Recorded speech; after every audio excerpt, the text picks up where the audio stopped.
Fala pessoal, sejam todos muito bem-vindos para mais uma conversa com Douglas Castro. E o papo hoje é muito sério e o convidado é mais do que especial. No mês de outubro do corrente ano, infelizmente, o estado do Rio Grande do Sul foi afetado por uma ocorrência de vulto, uma trágica ocorrência de fato.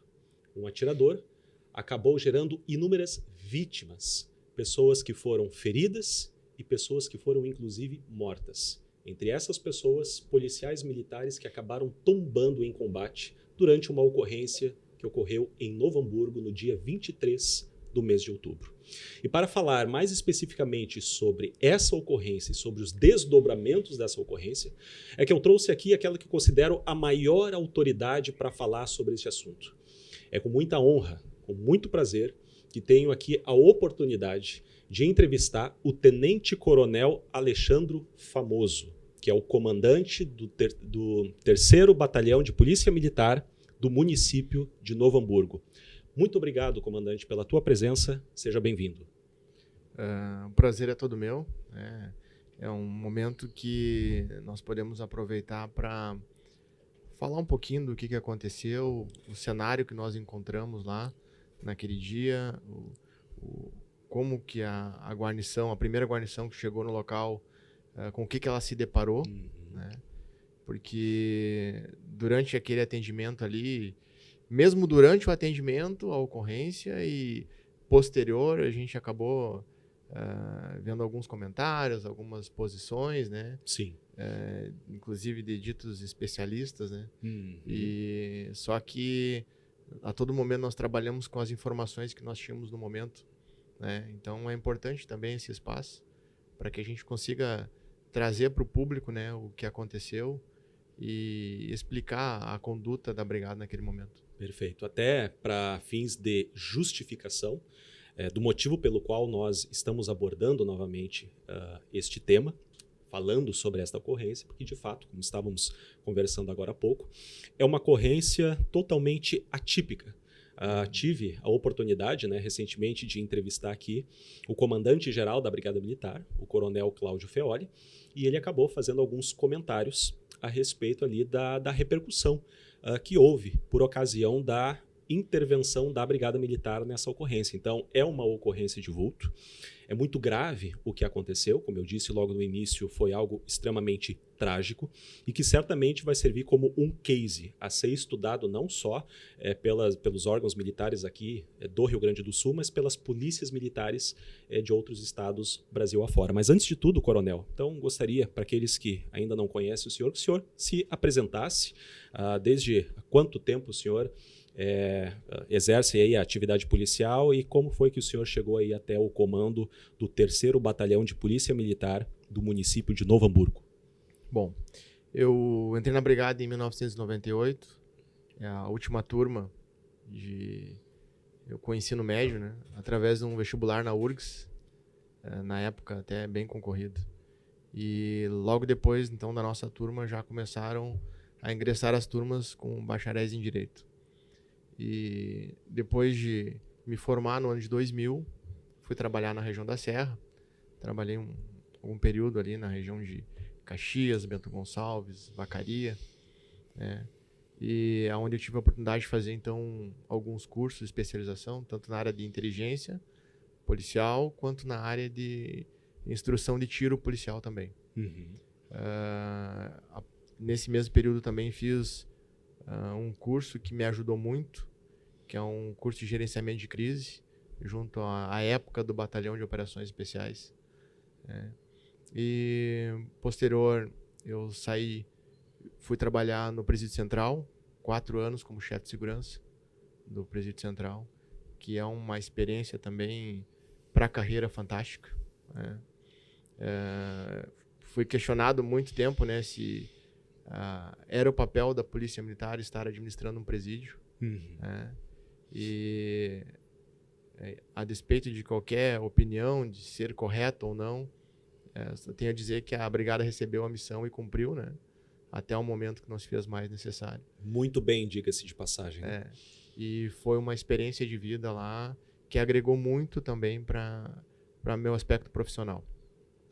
E aí, saindo da chefia de segurança do presídio, eu então sou convidado a trabalhar no Vale dos Sinos, né, onde eu acabei fixando moradia ali em Novo Hamburgo, e desenvolvi as funções ali de comandante de companhia na época, como capitão ainda, e também chefe de assessoria, né, de seção.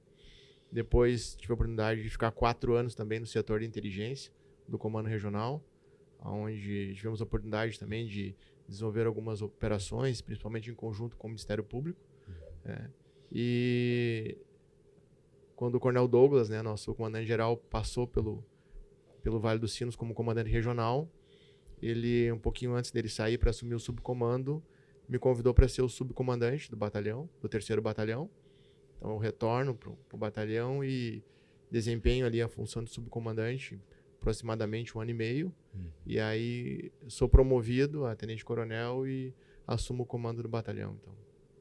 E o senhor está há quanto tempo como comandante do 3º BPM? Desde dezembro do ano passado. Desde dezembro do ano passado. Isso. Então está prestes aí a completar 1 ano, na condição de comandante, mais o tempo que o senhor ficou na condição de subcomandante deste mesmo batalhão, é isso? Isso, é. Tá, perfeito. Então, não só para pontuar um comentário que o senhor fez sobre a experiência, né?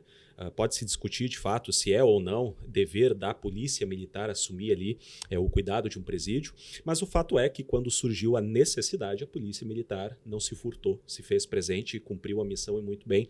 Eu falo isso porque eu sou formado em Direito e, na época, eu lembro que, juntamente com a minha turma, uma professora nossa universitária nos levou até o Presídio Central para que nós justamente pudéssemos conhecer como é que funciona o sistema carcerário e assim por diante. E nós fomos recebidos na época, mas que não era o senhor, pelo chefe de segurança do Presídio Central, né, a antiga cadeia pública.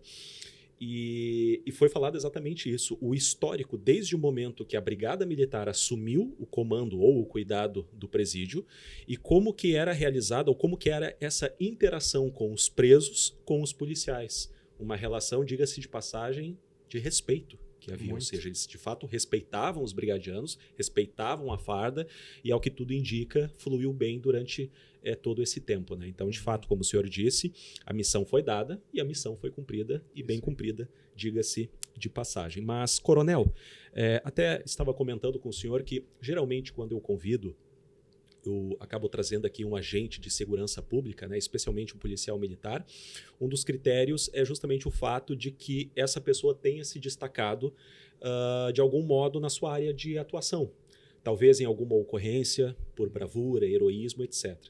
E no seu caso, infelizmente, o que lhe traz aqui não é propriamente, digamos assim, é sim uma ocorrência de vulto, é uma ocorrência que chama bastante atenção, que tem implicações e uma reverberação social, jurídica, até inclusive enorme, mas que é, sem dúvida, talvez a ocorrência mais trágica que a Polícia Militar tenha encarado na história do Rio Grande do Sul.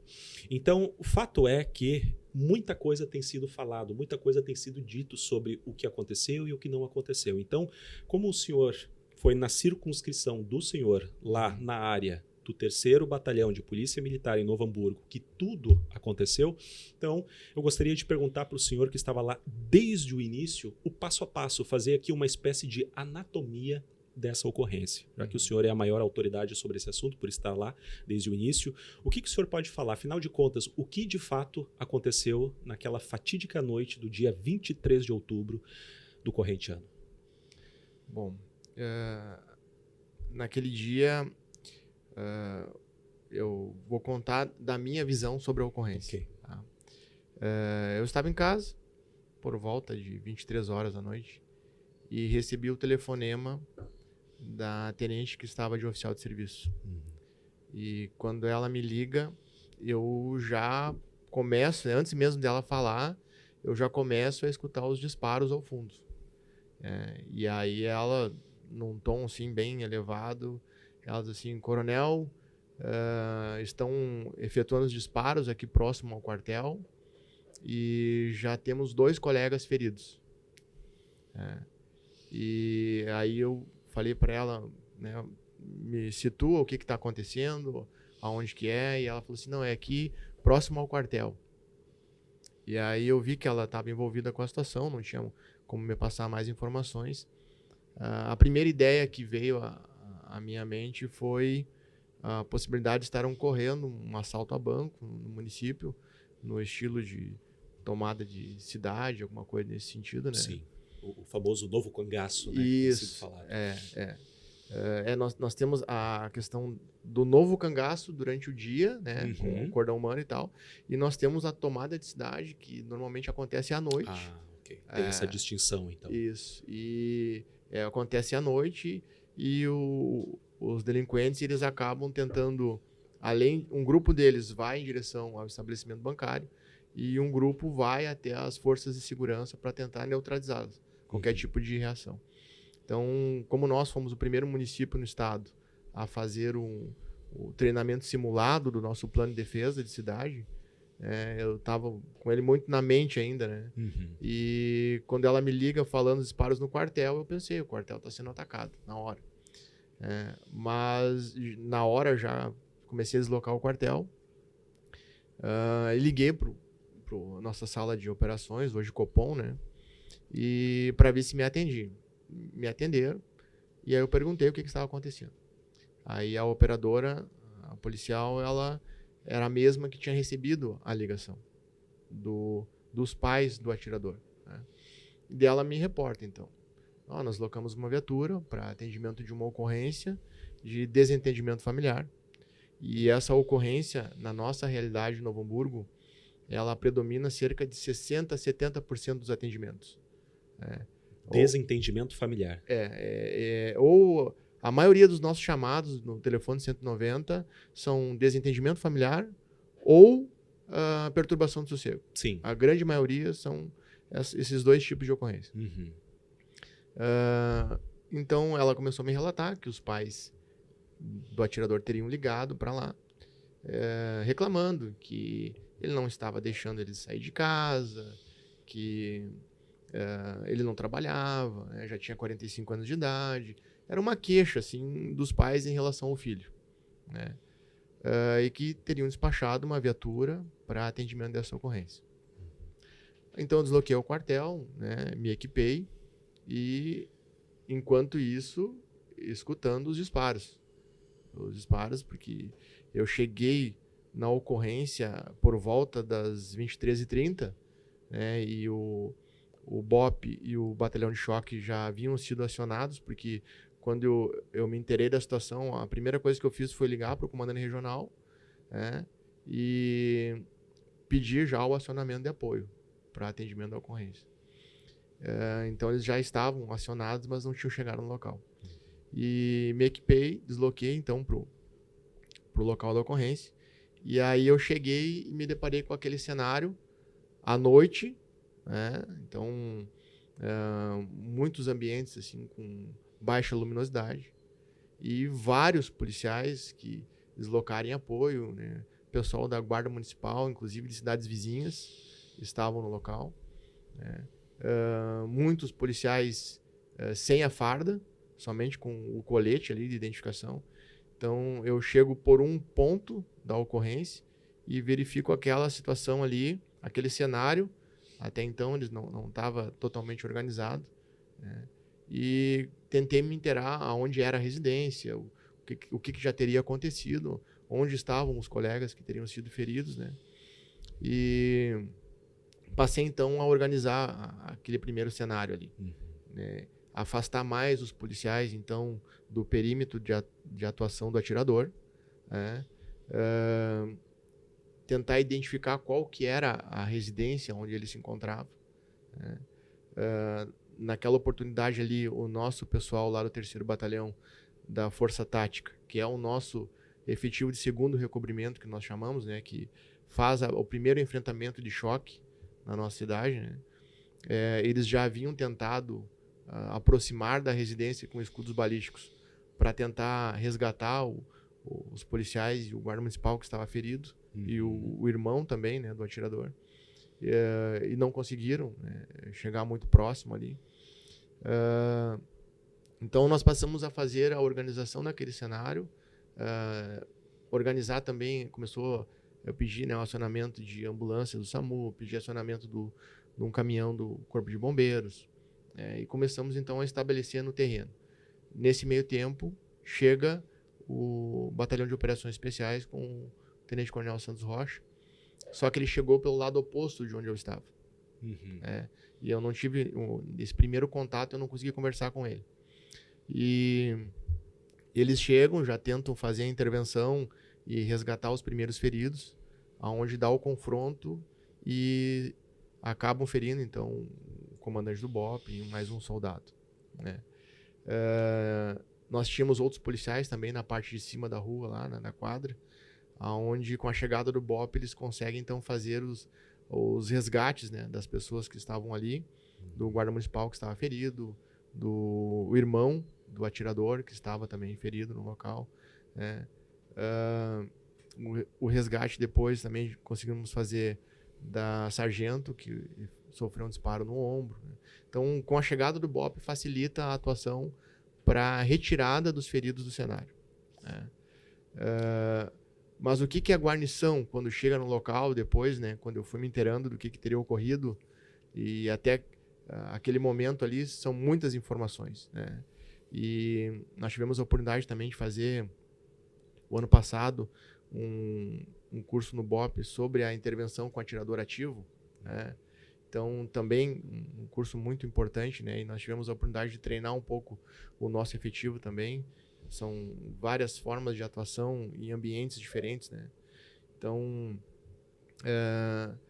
quando a nossa guarnição chega no local, depois fui me inteirado sobre isso, eles chegam, fazem o atendimento da ocorrência e os pais do atirador, juntamente com o atirador, a cunhada e o irmão, que estava chegando na frente da residência, atendem a guarnição, conversam, né? Claro, nervosos pela situação, mas até certo ponto, sim, tranquilos, né? A guarnição explica, olha, nesse tipo de situação, desentendimento familiar, vocês não querem mais que ele permaneça na residência, vocês querem que ele saia, né? Procure outro local para morar. A gente pode aqui fazer um registro do fato e, posteriormente, vocês procuram o Poder Judiciário, né? E solicitem, então, ali uma medida protetiva, algo nesse sentido, porque fisicamente não se tinha nenhum tipo de violência. A violência era psicológica com os pais, né? Sim. Então, foi orientado nesse sentido, eles entenderam. E a guarnição, não, então nós vamos fazer aqui o registro que nós estivemos aqui, até para subsidiar vocês depois, né? Mas o ideal é que a família se entenda, né? Converse, se entendam, e ele por bem, né? O filho por bem, procure um local, então, já que não está mais sendo compatível a convivência familiar. Nesse momento, o atirador, vou buscar então minha identidade, né? E entra na casa. Então, até esse momento, não existe nenhum ânimo alterado, não existe, a guarnição não percebe nenhum tipo assim de possibilidade de reação mais agressiva. Entendi. Né? Por mais que o policial, quando ele chega na ocorrência, ele fica numa situação mais de guarda, né? Observando o que está acontecendo, a partir do momento que ele verifica que aquela situação está mais tranquila e que não existe possibilidade de uma reação agressiva, é natural que ele relaxe um pouco e passe, então, a dar o encaminhamento daquela ocorrência. Então, foi isso que aconteceu. Ele entra na residência com o pretexto de pegar a documentação e, quando ele volta, ele já volta atirando, né? Tanto que o primeiro policial que sofre o disparo, que é o soldado Kirsch, ele está com a cabeça baixa, fazendo o preenchimento da documentação. Então, ele toma o primeiro disparo, cai no pátio da residência. O atirador aí passa a atirar no outro policial, atira no irmão também dele, nesse momento, né? O policial sai do local, tenta se abrigar, não consegue, né, fazer um enfrentamento, tenta buscar um novo abrigo, o atirador vai atrás dele e a sangue frio executa o policial, o segundo policial, né? Que acabou sendo socorrido por uma guarnição nossa e chegou ao hospital, mas não resistiu, né? Ele volta para a residência, o atirador, e se estabelece no segundo piso, próximo à janela. Então, ele sabia que mais guarnições chegariam ao local. E ele ficou à espreita, só esperando a guarnição chegar para efetuar os disparos, né? O policial que conseguiu sair do local, né, e foi baleado a cerca de 50 metros ali da residência, ele consegue, durante esse deslocamento dele, informar que estavam ocorrendo disparos e pediu apoio. Mas ele não consegue dizer que o atirador era um familiar, né? Era alguém que estava sendo atendido naquele momento. Então, deslocam em apoio a guarnição da sargento, que era auxiliar de serviço, deslocam uma outra guarnição também da área para apoio e uma guarnição da Guarda Municipal. Quando eles chegam no local, se deparam naquela situação com os 2 colegas feridos já, né? E se preocupam, então, os 2 colegas feridos e o irmão ferido na frente da residência, né? Eles se preocupam, então, a fazer o atendimento dos feridos. Porque em conversa com essa guarnição que chegou no local, eles, no primeiro momento que passou na cabeça deles é que, como tinha um veículo estacionado na frente, que era do irmão, que teria ocorrido uma tentativa de roubo a veículo. Foi esse o pensamento deles, né? E aí teria dado confronto. Eles não fizeram a relação com o atendimento da ocorrência de desordem familiar. E sim com a possibilidade de um roubo de veículo na frente da residência. Até pelo horário, né? Sim. Então eles se preocupam em verificar ali a questão dos feridos e providenciar no atendimento. Nesse meio tempo, o atirador está no segundo piso na janela e começa a atirar, então, na guarnição que chegou, né? E antes da guarnição chegar, quando ele retorna, depois de ter atingido o segundo policial, ele atira na mãe e na cunhada.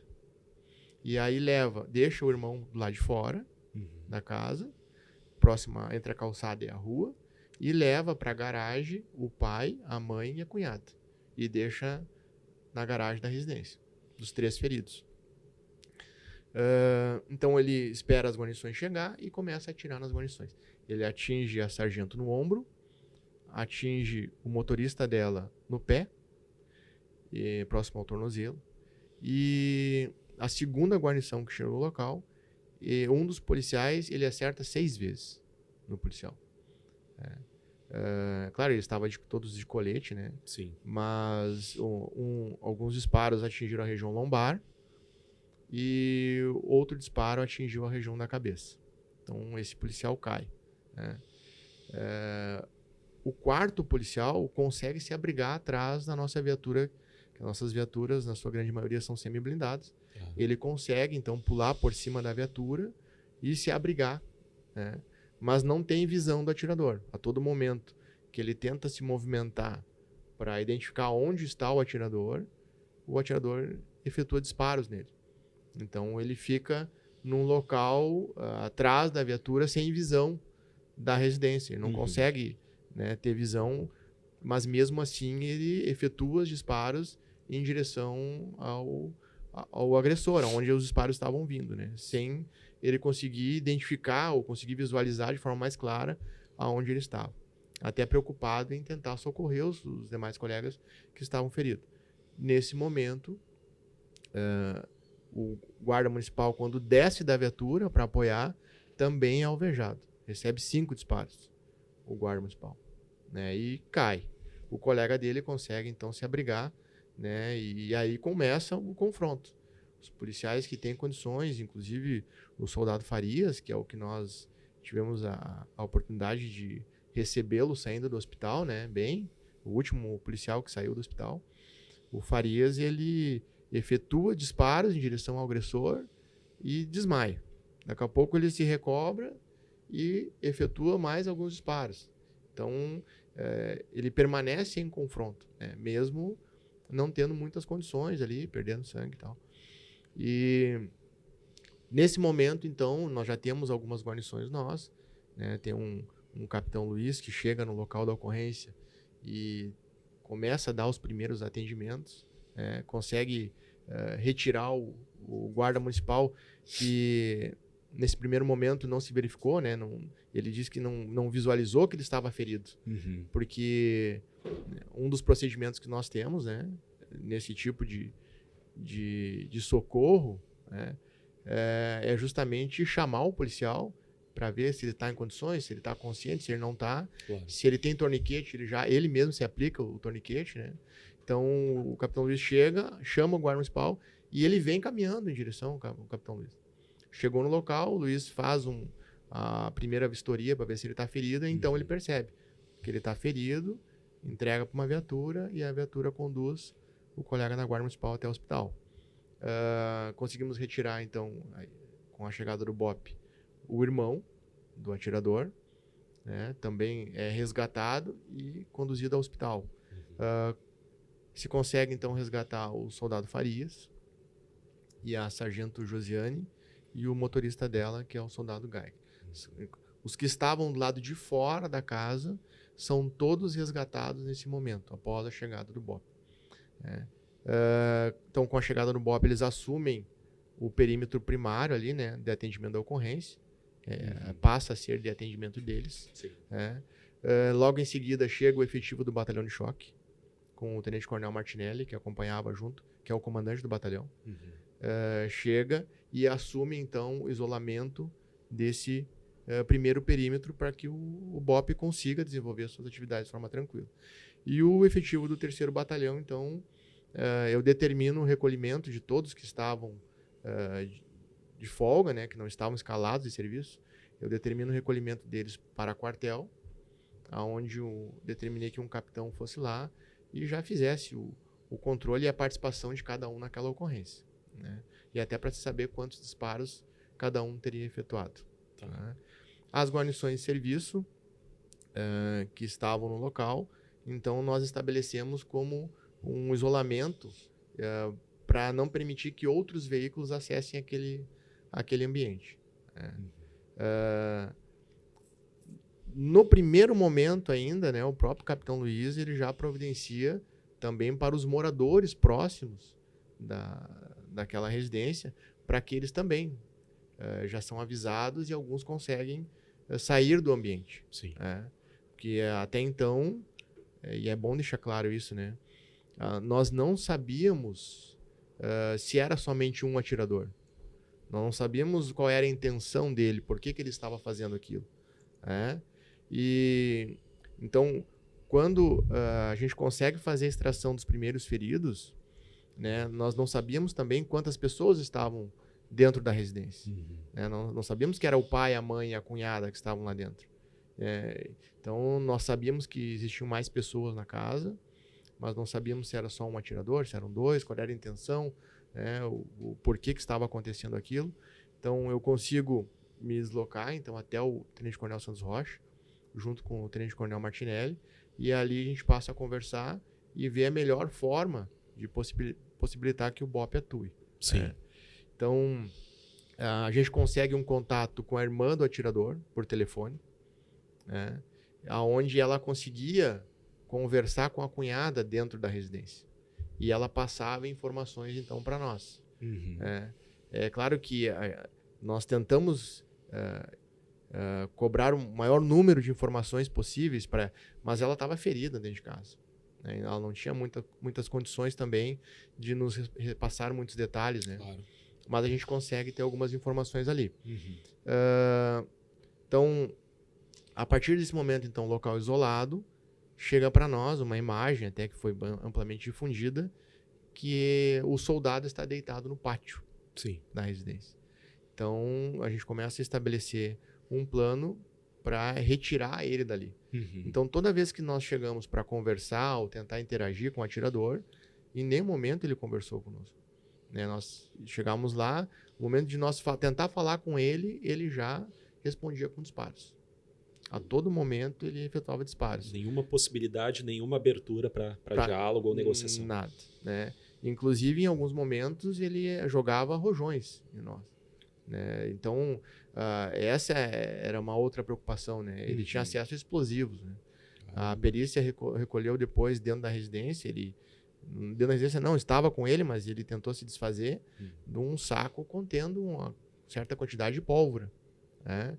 Então, ele tinha acesso a explosivos, eu não sei qual é que era a ideia dele, né, com essa quantidade de pólvora, mas até aproveitando a questão das críticas, né, por que a brigada demorou para entrar e tal.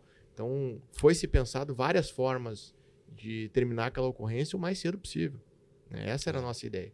Mas essas informações estavam pendentes, quantas pessoas estavam na casa. Ele tinha acesso a explosivo, será que ele não colocou nada nas portas? A movimentação dele no segundo piso da casa, entre a parte da frente e a parte dos fundos, aonde inclusive ele derrubou, né, os drones ali com disparos. Ele fazia essa movimentação interna. Se percebeu que ele tinha conhecimento tático, se percebeu que ele atirava bem. Nós recebemos as informações, então, que ele tinha armas registradas no seu nome. As guarnições que chegaram no local para atendimento, 2 delas tinham fuzis, e nós não conseguimos acessar as viaturas para saber se os fuzis estavam dentro da viatura ou ele, no momento que ele atirou nos policiais, ele pegou aqueles fuzis e levou para dentro de casa. Então, são informações que nós não tínhamos ainda. Sim. E daí nós começamos a pensar como é que nós vamos fazer, então, para entrar e neutralizar aquele agressor, já que em nenhum momento ele abre a possibilidade do diálogo, né? Pensamos na possibilidade de daqui a pouco colocar um cachorro, né? Um cachorro nosso, do canil treinado, de invadir a residência e tentar conter o agressor, né? Porque nós trabalhamos de várias formas. Então, como a gente fala no início, né? O nosso trabalho é salvar vidas e aplicar a lei. Sim. Né? Então, ninguém trabalha com a possibilidade de chegar lá e agora nós vamos lá e vamos matar o agressor. Não. Nós queremos é salvar vidas e aplicar a lei. Então, e nós temos todo esse cuidado. Não é a primeira opção dos senhores. Não é a primeira opção. Inclusive, a nossa preocupação é se tem mais reféns dentro da casa. Claro. E ele acaba conseguindo agredir mais alguém ou levar a óbito mais alguém. Então, a nossa preocupação era essa, com a segurança de todos. Então, nós ficamos, então, um bom tempo na madrugada ali, estudando quais as opções, tentando fazer o resgate, né? Depois o BOP consegue fazer o resgate do soldado Kirsch que estava no pátio e da família que estava na garagem. E eles fazem esse resgate sofrendo disparos. Né? Então, nesse momento, então, se decide pela utilização da cobertura de fogo.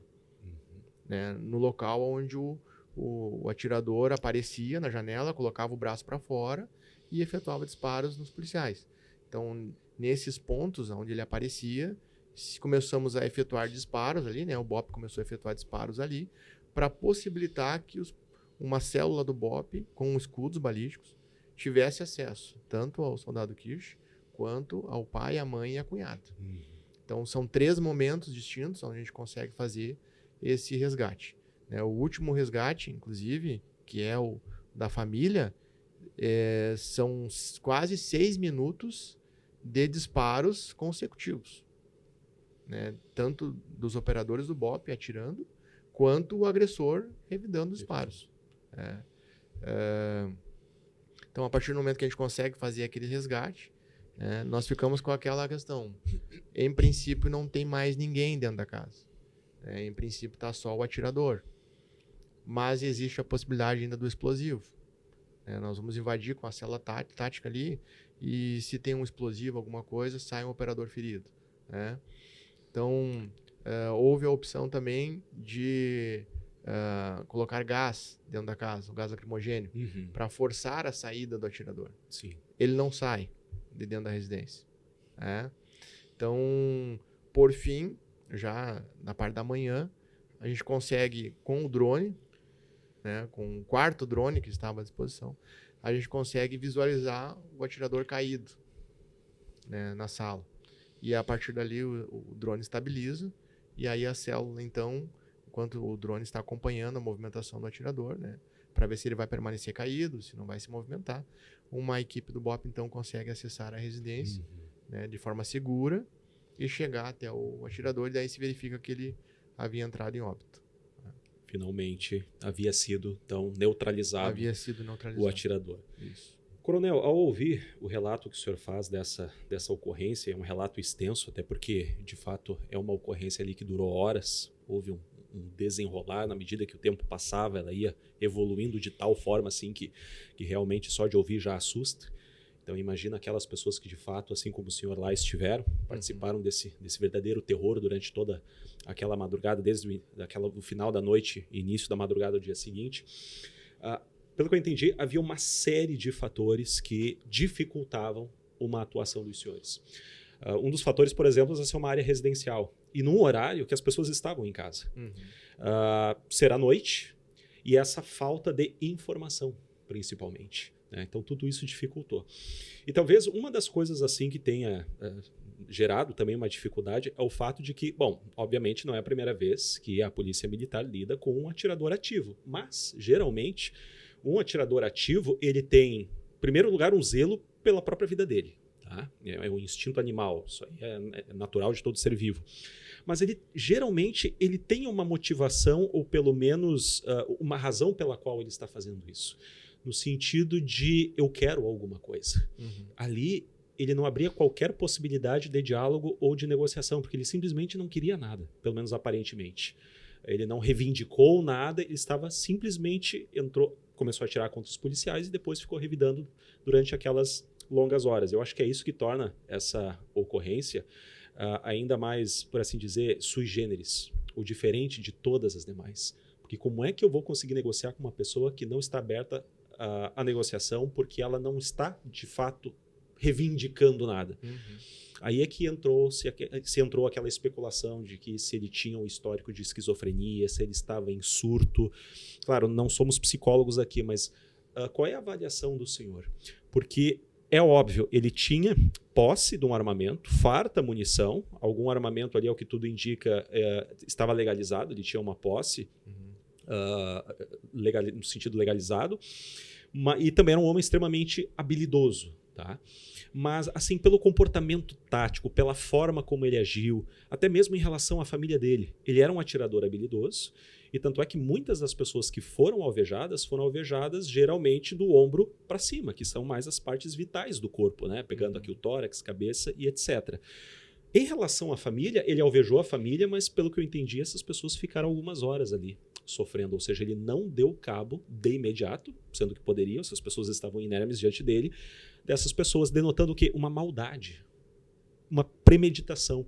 Então, qual seria uma avaliação, mesmo que superficial, mesmo sem o senhor ser um especialista na área da psicologia ou psiquiatria, enfim, ele estava de fato em surto, ele estava no seu pleno sentido? Qual é a avaliação que o senhor faz? Olha, a nossa avaliação, inclusive depois de conversar, inclusive com alguns familiares dele ali, né, a própria irmã, para tentar entender, né, qual era a motivação dele. Sim. Em determinado momento, até a primeira vez que eu me dirijo à imprensa, que eu peço, né, para não fazerem transmissões ao vivo, foi porque a irmã dele, em conversa conosco, ela diz, olha, ele tá adorando isso porque ele quer palco. E com certeza ele tá com várias pessoas aí transmitindo ao vivo, ele deve estar assistindo. Né? Então, a minha preocupação nesse primeiro momento, então, é procurar a imprensa e pedir, né?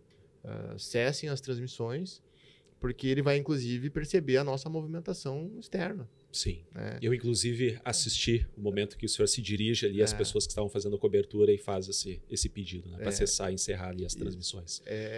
Por isso, principalmente, né? Porque até então eu estava com o foco total na ocorrência.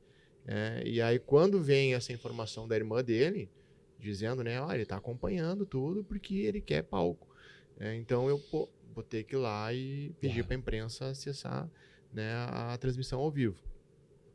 E a própria família, primeiro, né, desconhecia o poder bélico que ele tinha dentro de casa.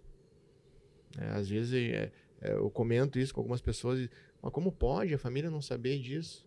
É que normalmente, né, e isso eu aprendi trabalhando lá dentro do Presídio Central, nós fazemos a avaliação sobre as pessoas com base na nossa realidade de vida, né, na grande maioria da sociedade com a sua família estruturada, né? Mas aquelas pessoas que estão ali, muitas vezes, que se envolvem em ocorrências mais graves, né, uma característica predominante é não ter família estruturada. Uma família disfuncional. Isso.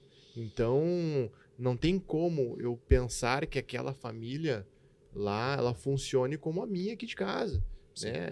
Então, os pais, né, a irmã, eles não tinham essa informação do poder bélico dele, né? E mais, a mãe, ela relata que ela não esperava uma reação tão agressiva por parte do filho, né? Em conversas com vizinhos próximos ali, todos relatam que ele era uma pessoa muito tranquila, muito calma, assim, em nenhum momento tinha demonstrado qualquer indício de agressividade. Sim. Então, naquela semana estava programada a comemoração do aniversário da mãe para o final de semana. O que a gente começou a pensar? Provavelmente ele poderia estar arquitetando alguma coisa para fazer na festa de aniversário, porque a família dele, né, que foi alvejada no local, o pai, a mãe e a cunhada, ele realmente não atira de forma mortalmente, né? Ele causa os ferimentos e leva para a garagem. Sim. O irmão não. O irmão sofreu vários disparos. Se eu não me engano, foram 5 ou 6 disparos. Então, quando o irmão sai dali, já sai pela nossa experiência, nós já identificamos que teria dificuldade em sobreviver. Sim. Né? Então, a nossa avaliação, depois sabendo, inclusive, que ele tem o diagnóstico de esquizofrenia, é que provavelmente, sim, ele entrou numa possibilidade de um possível surto, né? A partir do momento que os policiais mencionaram que fariam um registro da ocorrência. Talvez nesse momento, né, ele tenha entendido que poderia ser prejudicado, Sim. que iriam tirar ele da casa, e a partir do momento, então, ele antecipa um possível plano que poderia estar ser executado durante a festa de aniversário. Sim. Esse é o pensamento que nós temos, porque Sim. não teria um motivo, né, dele guardar tanta munição dentro de casa, dele ter aquelas armas ali a pronto emprego, né? Coronel, uma das coisas que chamou bastante atenção, de fato, há uma série, além, claro, da mídia tradicional, por conta das redes sociais, há uma série aí de páginas que tem feito também um acompanhamento, enfim, transmitir de algum modo as notícias, às vezes até em tempo real, de tudo aquilo que está ocorrendo. E, de fato, haviam ali representantes de algumas dessas páginas, de Instagram, Facebook, etc., fazendo a cobertura da ocorrência. Começou a correr muito rápido a informação, no primeiro momento, de fato, desencontradas, mas essas pessoas se fizeram presentes lá. E mesmo durante aquele inferno, eu acompanhei algumas dessas transmissões durante a madrugada. Foi uma noite que eu não dormi, simplesmente, principalmente depois que eu fiquei sabendo não só da gravidade da ocorrência em si, mas que até mesmo amigos meus estavam envolvidos na ocorrência, homens policiais que participaram aqui do podcast, haviam sido alvejados, enfim. Então, por conta daquela preocupação, continuei ligado. E uma coisa que me chamou bastante atenção em relação ao senhor especificamente foi a relativa tranquilidade do senhor. Claro que isso é um reflexo do seu profissionalismo. Porque, veja, era uma ocorrência que estava se dando dentro da circunscrição do seu batalhão, do batalhão do qual o senhor é comandante, o senhor é responsável. Era o senhor que tinha que agir de imediato naquela ocorrência, naquele momento. O senhor tinha que pensar na melhor estratégia, dar as ordens. Apesar de todos estes fatores que muito dificultaram, o senhor ainda assim tinha que se dirigir àquelas pessoas que estavam lá presentes, enfim, populares, especialmente o pessoal que queria fazer uma cobertura de imprensa e tal. E, primeiro, trazer as informações verídicas e, segundo, trazer a orientação de dessas pessoas se afastarem, não fazerem as transmissões e tal. Então, essa sua relativa tranquilidade, não que o senhor estivesse confortável, longe disso, com aquela situação. Isso não denota, nós estávamos comentando aqui antes, de forma alguma insensibilidade, não é isto. Mas é um controle emocional que o senhor, na condição de profissional, de comandante responsável por aquela operação, tem que ter ou demonstrar ter numa situação de complexidade como essa. E isso foi simplesmente gritante, foi patente. Esse controle que o senhor teve e esse profissionalismo de se colocar diante das câmeras, muita gente ali na sua volta, apesar do mundo estar desabando, a imprensa na volta e o senhor dar ali as informações, dar as devidas orientações para, de repente, não, digamos assim, agravar ainda mais aquela situação. Os senhores, ou pelo menos os oficiais ou a brigada de uma forma geral, vocês passam por algum tipo de treinamento, por assim dizer, para lidar com isso? Porque às vezes a gente pensa que o policial ele é treinado só para lidar com a ocorrência em si, bater de frente com um criminoso, etc. Mas esquece que na ocorrência existe todo um contexto social. Os senhores passam por algum tipo de treinamento nesse sentido? Com certeza, porque toda a nossa formação ela é baseada, né, e em vários momentos nós somos colocados à prova de tomar decisão no momento de tensão. Porque a nossa profissão acaba se resumindo a isso, né? E nós temos que tomar decisões em momentos de tensão, né? Então, durante a minha formação profissional, e muitas vezes, né, não só nos cursos, mas nas funções que eu desempenhei, e aí eu digo que o curso de resoluções de conflito em situações de crise que eu fiz no batalhão de choque, né, no antigo batalhão de operações especiais à época. Sim. E o período que eu trabalhei no presídio central, eles foram fundamentais para a construção, né, da carreira. Então, nós precisamos e somos testados a todo momento. Né? Então, existem momentos de tensão, né, onde e muitas vezes as pessoas não entendem essa questão da nossa formação policial, né? E acabam muitas vezes questionando. Sim. Né? Mas é justamente nesse sentido. Então, de criar uma atenção e fazer com que o policial tenha que tomar decisões. Né? E a gente acaba batendo muito nessa tecla, porque aquela decisão que vai ser tomada ali em frações de segundo pelo policial, muitas vezes ela vai ser analisada, questionada, criticada num ambiente onde, né, nós vamos ter um ar-condicionado, avaliando todas as informações, onde algumas delas o policial, no momento que tomou a decisão, talvez não tivesse. Então, por isso, o policial ele tem que ser submetido a esse momento de estresse e fazer com que ele tome essa decisão. Sim. Né? Então, a nossa carreira ela é pautada em cima disso. Os cursos de formação na brigada, eles são trabalhados em cima disso. Onde o policial, né, não só os comandantes, o próprio soldado nosso... Isso é geral, então. O nosso soldado, durante o curso de formação dele, né, a todo momento, ele é colocado no momento de tensão e é forçado a ele tomar uma decisão. Né? Depois se avalia. É a melhor decisão? Não é a melhor decisão? Como é que poderia ter sido feito?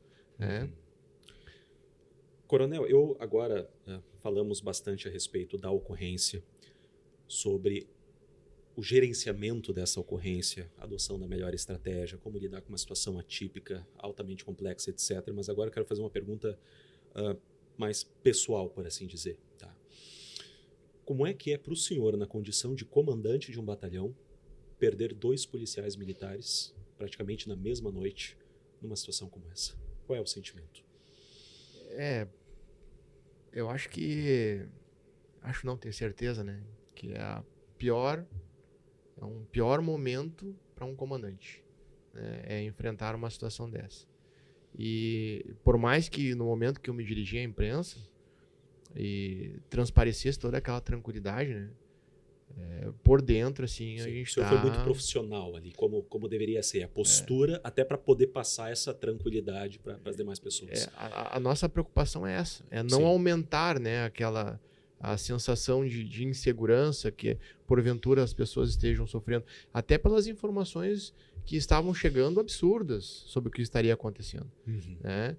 Então, a preocupação toda era tranquilizar a nossa comunidade, as pessoas que estavam presenciando aquela situação, que muito embora a quantidade de disparos, né, o atendimento prolongado à ocorrência, poderia parecer, né, que era uma situação fora de controle. Não, a partir do momento que nós tomamos o local, fazemos o isolamento e passamos a fazer o efetivo atendimento da ocorrência, era um ambiente controlado. Sim. Né? Então, o nosso papel ali, né, e aí eu não chamo para mim, né, eu fui apenas a imagem da instituição a transmitir as informações. Sim. Mas a todo momento o nosso subcomandante-geral participava das decisões, nós conversávamos, né, com o Tenente-Coronel Santos Rocha, o Tenente-Coronel Martinelli, o meu comandante regional também. Naquele dia, os coronéis da brigada estavam numa reunião de conselho superior. Né? Então, nós conversamos muito sobre o que estava acontecendo e nós procurávamos tomar a melhor decisão com base nas informações que nós tínhamos. Né? Eram decisões, digamos assim, colegiadas, por assim dizer. Colegiadas. Não era uma pessoa que já vai ser assim e acabou o assunto. E claro, são 2 policiais jovens, né? Muito jovens. E como eu falei, a pior função de um comandante é ter que enfrentar isso. Porque efetivamente a primeira ordem que eu dei para o capitão que estava no local, né, eu liguei para ele e perguntei como é que está a nossa tropa. E aí ele me diz assim, coronel, eles querem se dirigir lá à frente da residência, querem fazer o atendimento da ocorrência, querem resgatar os colegas que estão lá ainda. E aí vem uma decisão extremamente difícil, que é determinar que não desloquem. Né? Foi a ordem que eu dei, não autoriza, ninguém vai para a frente da residência. Porque a minha preocupação ali, muito embora fosse em resgatar os feridos, mas era não propiciar ter mais feridos ainda. Claro. Né? Então, e é muito difícil a gente conseguir avaliar isso, de impedir então que alguns policiais desloquem até o local para fazer o socorro, né? Porque nesse momento eu fiquei sabendo que os policiais que teriam chegado no segundo momento para fazer o socorro haviam sido feridos. Sim. Então minha preocupação foi não aumentar o número de feridos. Claro. E a segunda preocupação era manter o atirador dentro da residência. Porque se ele sai, toma a rua, e começa daqui a pouco a atirar em outras pessoas, né? Naquele ambiente até então, né, que quando eu cheguei lá e a gente encontrou, né, então, é claro, com a chegada do BOP, a situação se transforma, né, melhora o nosso recurso para atendimento. Sim. Mas até então, as decisões foram muito difíceis. Claro. Assim, E ter esse cuidado, como o senhor falou, de não agir com emoção, mas sim com estratégia. Perfeito. Com estratégia. O senhor mencionou aí o BOP. Qual é a avaliação, por gentileza, em poucas palavras, que o senhor faz em relação à atuação do BOP? Por que a gente cita o BOP? Porque numa ocorrência de alta complexidade como essa, como já é de praxe, há sim uma intervenção do Batalhão de Operações Especiais. Então, pelo que a gente sabe, a partir do momento que os caveiras chegaram, eles assumiram ali a gerência da crise, o gerenciamento da crise, que a gente chama, né? Fizeram a cobertura de fogo para fazer a extração das vítimas, e é o que se sabe também, foram eles que acabaram neutralizando ali o atirador. Sim. Que avaliação o senhor faz em relação à atuação do BOP nessa ocorrência? Que, como a gente sabe, foi absolutamente fundamental e determinante para um desfecho menos trágico, por assim dizer, que certamente teria sido talvez muito pior se não viesse, como o senhor mesmo falou, esse suporte. O BOP ele é a nossa tropa mais técnica, né? Eles possuem efetivo altamente treinado, eles possuem um equipamento, né, para poder executar suas missões. Então, quando a gente fala do nosso batalhão de operações especiais aqui do Rio Grande do Sul, a gente tem que falar na capacidade profissional e operacional desses policiais. Sim. Então, eles foram fundamentais para o desfecho da ocorrência. Eu tive a oportunidade de fazer alguns cursos junto com o pessoal do BOP. E a gente percebe durante o desenvolvimento do treinamento, né, a preocupação deles com a excelência da ação. Eles não ficam satisfeitos enquanto durante o treinamento ele não sair perfeito. E isso nos dá tranquilidade também. né? Aquele negócio, quando a gente está numa ocorrência de vulto e vê o BOP chegando, é aquela sensação de alívio, de que nós vamos conseguir, então, resolver aquela ocorrência da melhor forma possível. Estamos em boas mãos. Estamos em boas mãos. Então, aquela atuação ali para nós do BOP, ela foi fundamental para o melhor desfecho da ocorrência. Sim. E, coronel, em relação às críticas, tá? A gente sabe foram muitas as críticas levianas, críticas, muitas delas desrespeitosas, em tom de deboche, de ironia. Aqui, o comandante-geral da Brigada Militar acabou, eu perguntei a ele sobre isso, e deu uma resposta absolutamente brilhante, à altura, como eu costumo dizer, a estas críticas, né? Os críticos de primeiro momento, ou os críticos de gabinete, críticas vindas de pessoas aí que não têm a menor ideia do que é ser um policial, do que é vestir uma farda e do que é de fato ir de encontro ao criminoso ou ao perigo, enquanto as pessoas de fato fogem do perigo, né? Como é que o senhor responde a isso, ou como é que o senhor lida com isso? Eu vou dizer que, é claro, a crítica, quando ela vem para auxiliar na construção do melhor procedimento, nós temos a capacidade e a humildade de reconhecer essa crítica e incorporar ela, né? Sim. Mas tem críticas que são sem pé nem cabeça, né? E é claro, quando a gente percebe de quem vem essa crítica, para mim, assim, eu não dou importância alguma. Sim. Não esperava nada diferente disso. Nenhuma surpresa. Até porque quem não tem compromisso com os acontecimentos, né, com o resultado, ele simplesmente vai manifestar sua opinião, né, achando que está assistindo um filme americano lá de Hollywood, né? Às vezes a pessoa acaba entrando nesse mundo e acha que tudo se resolve de uma forma muito tranquila, muito fácil, né? E as coisas não são assim, né? Nós temos compromisso com as nossas ações, né? Nós não podemos, principalmente quem está na função de comando, colocar um policial nosso numa situação de risco. Sem dúvida. E nós temos que nos preocupar também com as pessoas que estão envolvidas nesse processo. Ali nós tínhamos, naquele caso específico, nós tínhamos um agressor, um SEC, né, causador de evento crítico, e nós tínhamos, depois, nós tivemos a certeza disso, mas nós tínhamos pelo menos 3 pessoas que precisavam ser socorridas. E, né, então nossas ações sempre foram no sentido de minimizar o dano. Sim. Né? Então, quando vem críticas de pessoas que não possuem conhecimento algum da doutrina policial, nossos procedimentos operacionais padrão, né, desconhecem completamente a forma de atuação, para mim, assim, eu relevo. Acabo não me preocupando muito com isso, né?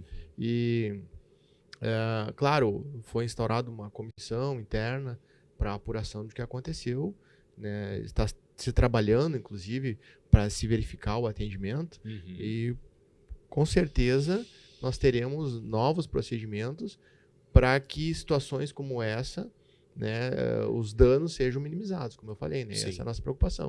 Uma possível revisão de protocolo de atendimento à ocorrência. Está em andamento. E isso tudo justamente para minimizar o dano. Né? Para que, se futuramente aconteça alguma coisa neste sentido, né, os nossos policiais têm um norte de como trabalhar. Sim. Porque, como muito bem dito, né, no início, essa ocorrência é uma ocorrência sui generis, né? É uma ocorrência que nós em nenhum momento pensamos que poderia acontecer aqui no nosso estado, né? Talvez até no Brasil, uma ocorrência como essa aconteceu. Bom, em relação a essas pessoas, aos críticos de plantão, as pessoas que não têm absolutamente qualificação nenhuma e acabaram se utilizando aí do tom de deboche, ironia, o que a gente pode dizer é que o dia que elas precisarem, e nós esperemos que isso não aconteça, que elas não passem por nenhuma situação, eu não tenho dúvidas de que a primeira pessoa a quem eles vão recorrer são justamente aos policiais militares que eles tanto criticam. Interessante verdade. isso, né? Então, é interessante como a gente vê a hipocrisia, né? Então, enquanto as pessoas, muitas delas fazem críticas, os senhores trabalham para justamente garantir a proteção da vida dessas mesmas pessoas que criticam os senhores. Mas, coronel, em contrapartida, o mais importante de tudo é que eu acredito que as pessoas que têm a consciência da importância, da relevância e da nobreza do trabalho dos senhores, esse grupo é a maioria na nossa sociedade. Talvez não se manifestem tanto quanto esta minoria barulhenta, mas podem ter a absoluta certeza de que aqueles que olham para os senhores e reconhecem o trabalho dos senhores, ainda assim são maioria. O senhor está diante de uma das pessoas, eu não sou policial militar, não sei o que é estar vestindo uma farda, que como os senhores muito bem dizem, é uma segunda pele. Eu não posso nem dizer que eu imagino como deva ser perder um colega, que na verdade é um irmão de farda, né? Eu costumo dizer que o policial faz a proteção do civil, mas quem faz a proteção do policial? Quem faz a proteção do policial é o outro policial. É nós por nós, como dizem, né? Então, que mais uma vez, que essa situação sirva para chamar a atenção da sociedade para ver que naquela noite policiais bravos, jovens policiais, sacrificaram a vida deles para proteger a sociedade. Todas as profissões, eu digo sempre, são igualmente dignas, mas se existe uma profissão mais nobre do que a atividade policial, sinceramente, eu ainda não conheço. Porque eu não conheço nenhuma outra profissão que tenha que fazer o juramento como é o caso dos senhores, de servir, defender e proteger a sociedade de pessoas desconhecidas e muitas delas mal agradecidas que fazem críticas aos senhores, mesmo com o risco ou o sacrifício da própria vida. Isso eu particularmente, me corrija se eu estiver enganado, a gente não vê em nenhuma outra profissão. Há profissões muito nobres, por exemplo, os professores. Eu posso falar que eu sou um professor também. Tá? Bom, de fato, todos nós, para termos uma profissão, tivemos que passar por um professor, ou então um médico. Né? O que seria desses baleados, desses feridos, dessas pessoas que hoje, graças a Deus, estão vivas, se não fosse ali o trabalho do médico? Mas aí eu me lembro do caso do estado do Espírito Santo, que no ano de 2017 a polícia ficou aquartelada e o estado virou literalmente um inferno. Caos. Então o professor não pôde sair de sua casa para ministrar a sua aula e o médico também não pôde sair de sua casa para ir até o hospital salvar vidas, porque a polícia não estava nas ruas. Simples assim. Então por isso que eu costumo dizer que é a instituição mais importante do nosso estado. E quando a polícia militar perde, no caso aqui do Rio Grande do Sul, quando a brigada militar perde, todos perdem. Então mais uma vez eu quero externar aqui os meus sentimentos aos familiares, amigos, conhecidos, aos irmãos de farda, especialmente ali dos policiais que tombaram em combate, as demais vítimas também. E também, coronel, te agradecer por ter topado aí o convite de vir até aqui no nosso estúdio falar um pouco sobre essa ocorrência que já pode-se dizer, histórica, sem sombras de dúvidas. Se o senhor quiser fazer as suas considerações finais, fique à vontade. Eu agradeço a oportunidade de estar aqui falando um pouco sobre a nossa vivência durante aquela ocorrência lá e dizer que a gente sabe, né, que a grande parte da população entende, né, ela compreende o nosso trabalho e nos apoia. Mas nós, como a gente falou lá no início, né, é um sacerdócio quase, né, trabalhar uma segunda pele, então nós trabalhamos para todos, mesmo aqueles que nos criticam e porventura venham a precisar um dia, nós, mesmo nessa situação, nós também estaremos lá para cumprir o nosso juramento, né? Porque nós fazemos da atividade policial uma escolha e nós gostamos disso. Sim. É a nossa missão de vida. Sim. Não tem carga horária, não tem o que outra profissão, né? Poderia chegar, imagina se durante o atendimento dessa ocorrência eu olhasse assim, terminou minha hora, vou bater meu cartão, vou embora. Das 18 em diante não sou mais polícia. Não sou mais policial, não existe, né? Então nós estamos ali para fazer esse atendimento. E os nossos índices de ocorrência, eles andam numa decrescente tão grande e muitas vezes essas pessoas que acabam não valorizando, né? Elas precisam ver algo ruim para passar a valorizar. Perfeito. Eu tive a oportunidade de visitar as UPPs no Rio de Janeiro e lá eu ouvi isso. Para ter um posto de saúde, para ter um colégio em determinada comunidade, se não fosse com o auxílio da polícia, os profissionais não conseguiam chegar. Sim. Graças a Deus não é a nossa realidade. Né? Talvez por isso essas pessoas não valorizem o trabalho da polícia. Mas nós seguimos trabalhando, né? Nós não trabalhamos por elogios, para ganhar prêmios, por nada. A gente trabalha com missão de vida.